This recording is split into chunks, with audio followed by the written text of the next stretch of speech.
జిల్లా కేంద్రమైన బాపట్ల పట్టణంలోని పలు రెస్టారెంట్లను ఆహార భద్రతా అధికారులు తనిఖీలు చేశారు. ఈ తనిఖీలలో 3 జిల్లాల ఆహార నియంత్రణ అధికారి ప్రభాకర్, జిల్లా ఆహార భద్రతా అధికారి కె దేవరాజు, బాపట్ల పట్టణ ఇన్స్పెక్టర్ సిహెచ్ కరుణ సంబంధిత సిబ్బందితో రెస్టారెంట్లో తనిఖీలు చేపట్టారు. 3 జిల్లాల అధికారి ప్రభాకర్ రావు మాట్లాడుతూ ప్రజల ఆరోగ్యంతో చెలగాటమాడితే చర్యలు తప్పవని హెచ్చరించారు. ప్రతి నెల ఇలాంటి తనిఖీలు చేపట్టడం జరుగుతుందని తెలియజేశారు. ఆయిల్ అనేది వాడిందే వాడుతున్నారు.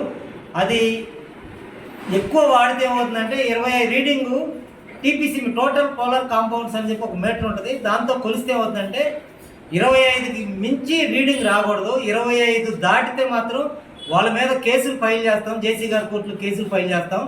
అలా దాటిని ఆయిల్ ఏం చేయాలంటే రుకో అని చెప్పి రీయూజ్డ్ కుకింగ్ ఆయిల్ అని చెప్పి ప్రతి హోటల్కి ఒక డబ్బాలు ఇస్తున్నారు.